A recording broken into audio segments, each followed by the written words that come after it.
Life Hacks Beyond Convention with Dee and Sonia. Yeah, we've got we're using a consultant to deal with Centrelink at the moment, just because it's so complicated in our situation. We need to, there was just reams and reams of paper. We wouldn't have So met. is that so there are people that are actual Centrelink consultants, or is it an actual accountant or something? I think, she used to work for Centrelink, and she's used as a consultant by our financial planner because they're often dealing with businesses. So we've got the family trust and then the company structure, then the business, and they're all different entities.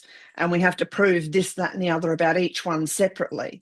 And then our own stuff. And so if one person goes into Centrelink to apply for a pension, it's one set of forms, but ours is not. Ours is, all these other forms and years of proof of income and, tax records and stuff as we wind everything up.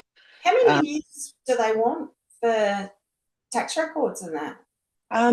At the moment, they're just asking for the last and the current one, which we haven't finished yet. Yeah, okay. But we have to keep 5 to 7 years. Mm. I was listening to the radio recently, and that was 5 years that we have to keep our receipts, etc. for. Yes.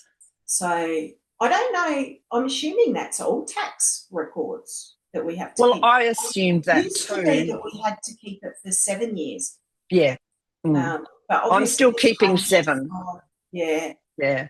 I just got rid of years 8 and that recently because I needed to go through, because I didn't realise we would have to keep the records of us purchasing the property we had for the business. So, or the other investment property privately. We're supposed to keep all those purchase records ready. And, one was 25 years ago and one was 15 years ago. Well, I couldn't find them. So, but I've sourced something that I can use. But until you're asked the question, you don't realise you have to keep that kind of documentation. So, well, no, I've only ever kept documentation, like for tax purposes, I've only ever kept for a maximum of 7 years. Sometimes just because I was slack and didn't go through it, I'd have it for longer. But these days, one of my January tasks that I do fairly regular, most Januaries, I just go through because it's sunny and I don't know, just gives a start to the new year. And one of my tasks is to go through all of my records and make sure that I still tend to keep 7 years worth. Yeah. And so I just get rid of the 8th year. Yeah. Well, when we bought properties and that, I didn't understand that I would have to pay capital gains tax. Oh, yeah, well, that's different. Yeah, that's the tax that has caused us. Yeah, because that's an ongoing business, Yeah, well, one's business and one's personal investment, but it still comes under that. Yeah, so that's a thing I just didn't know about, that's all. Yeah. Yeah, that makes sense. Yeah. But as we've gone along, like when we started this business out, we went on what was called the New Enterprise Incentive Scheme. So we weren't allowed to draw a wage or anything. We got like the equivalent of the dole, and we had to do studies and do a big business report so we could get the business up and running. And we had this board of a dozen people that we had to report to, and we did all of our stuff. And the way that we purchased the machinery, I didn't know we'd have to pay the kind of, what's it called? Not sales tax. Stamp duty? Stamp duty. And it went through an accountant and a financial planner on the board and a couple of other people who had businesses and all this other stuff.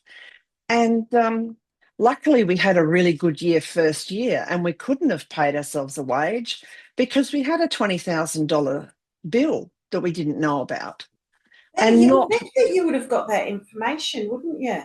Not one of them picked it up. Neither did the people that were training us in the NICE scheme. And you're just like, well, luckily we've made enough to pay that.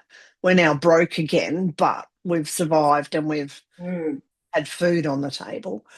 So, because we never paid ourselves very well, even right at the end, we were on other people wouldn't do that job for you for that rate. If we had to pay someone to do the seed grading, they'd be taking home a couple of $100,000 a year for 6 months. And we were taking jointly 100, less than 100.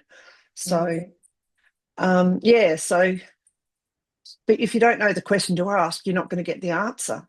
I guess the questions need to be, is there anything else we may have overlooked? Well, that's it. And it just goes to show, doesn't it, that you need to always do your own research as well. Yes, yeah.